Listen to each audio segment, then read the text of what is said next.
Relocation requires a lot, if it's contested, generally a fair bit of litigation and a lot of background preparation and work. Now, what goes into a parenting plan? We talk about those. Here is Form 12.995 under the Florida Family Law Rules, and I have a copy in here as well. This parenting plan addresses all aspects of how all of this is going to work. So, for the most part, you're going to have a number of decisions that you and your spouse will have to consider. Everything from what we call shared parental or sole parental, and you pick the areas that applies, such as medical decisions, schooling, academic, things of this nature. There's also scheduling on the school calendar.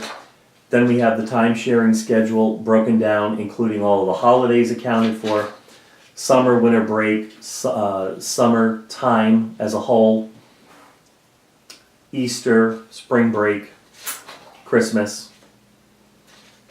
how the communication is going to occur, childcare, the cost of childcare, and all the rest of the issues, which is anything and everything else that needs to be done, braces, everything you can think of. I also have in the materials, particularly when it comes to the needs of the children at different ages and the different stages of development. That's very important because the needs of the children are going to vary based on the activity level and the age of the child and how developmentally mature they are, as the case may be. I also have in here a child's temperament questionnaire, and based on this checklist, who is the primary parent, a checklist that will help you as well. Based on the stages of development, I also have in here what is normal behavior for children of the various ages to help you evaluate your own children as you move along. I also have some good information on things like tasks of adolescence, problem-solving methods, and one of my favorites, 15 rules of co-parenting and learning how to co-parent. Remember, when you have kids, you're divorcing the spouse, but you're not divorcing the children. But with the spouse that you're divorcing, you have to learn how to co-parent, and it's not always easy. There is also, and I have a lot of information in here on parental alienation syndrome and about what that really is and how it tends to play out.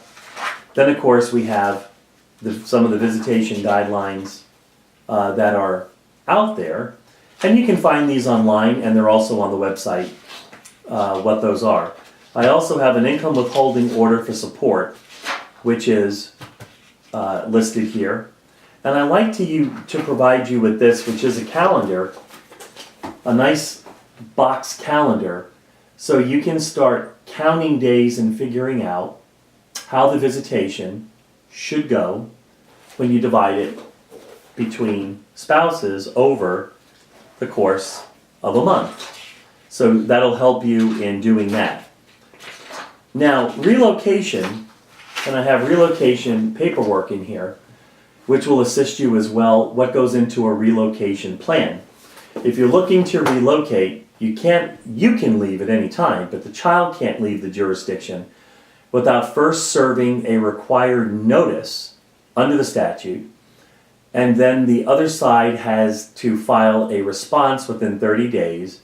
If they don't file within 30 days, then you're able to proceed and file your petition and seek the relief, because in essence, they didn't object to the relief and you leaving the jurisdiction with the child. But a whole number of issues have to be decided and figured out when it comes to relocation. Cost, time sharing, how it's all going to change. It's all in here. And I have the proposed paper relocation issues and the family law form in here for your review. You'll also find that the materials will help you get organized, which is very important going through this, and it'll help keep you on track with all the documents that you have to provide both to your attorney and you need to keep for yourself, but also for the other side. Divorce, how long will it take and what could you expect? Generally, if it's uncontested, meaning there are no issues that the parties have left that need to be addressed, you're going to come through, and you should come through and have the case resolved in certainly 90 days or less. If there are no children in the case that's contested, you should plan on 6 to 9 months, depending upon how well the parties do negotiating and resolving issues that they're able to resolve, and leave as few for the legal system to resolve.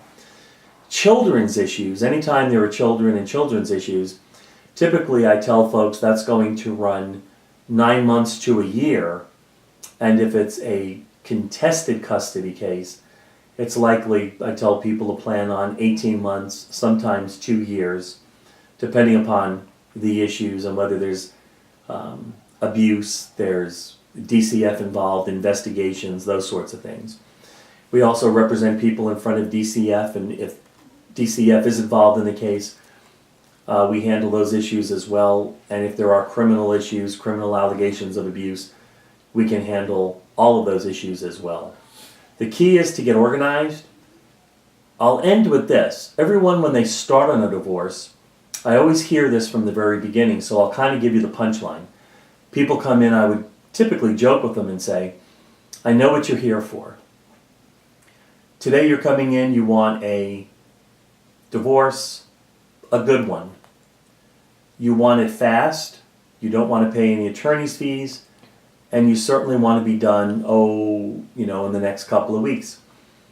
By and large, that's not going to happen, but that's what people want because you don't want to be in this setting and you want to get out of it as fast as you can. Here's how I define a good divorce. A good divorce is everything that you need to get out of this marriage in order to move on with your life.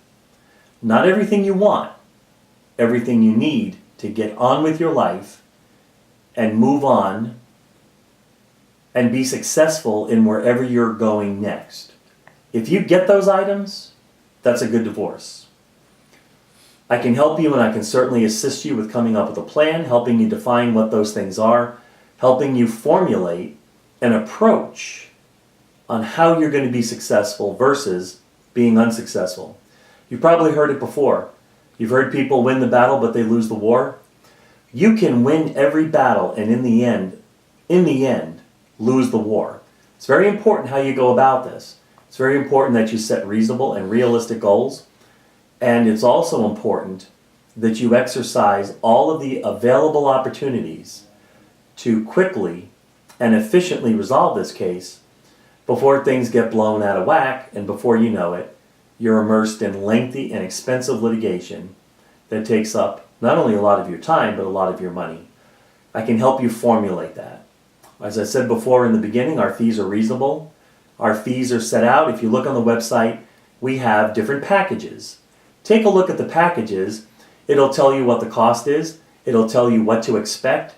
And it'll tell you ultimately about what this, you can pretty much figure it out. The only thing you can't figure out is what the other side's response is going to be. So whatever plan you start with, clearly it may change because the other side, that's your spouse, soon to be former spouse, isn't in the same place you are. And there's no way to make them get there. Sometimes you're going to have to go longer or go a different route than you want to, unless you're willing to give in. So it's a lot of give and take, but if you start and you look at the packages, it's going to help you understand. It's going to take the mystery out of pricing and help you to understand exactly what you're in for, what you're going to get, and how we're going to go about it. Call us today. If you're not sure what to do, call us today. If you are sure what to do, call us today. We can help you. We can help get you on the road. And the sooner you get a handle on this, the more peace you're going to have, the better you're going to feel, And the sooner you get going on it, the sooner you're going to get done. Also keep in mind, when it comes to the payment of fees, as taxes come around and tax time, you get your refund. That can also help. Other people borrow money from relatives and family members, and we also have affordable payment plans, but we'll work with you. So please call us today. If you're in Jacksonville, 904-296-1050. You can also contact us on the web. And in Fort Myers, call us as well. The number's on the website. Give us a call. We'll get you in. The consultation is free. Call me. I'm Robert Slama, and I'm your lawyer. Call me today.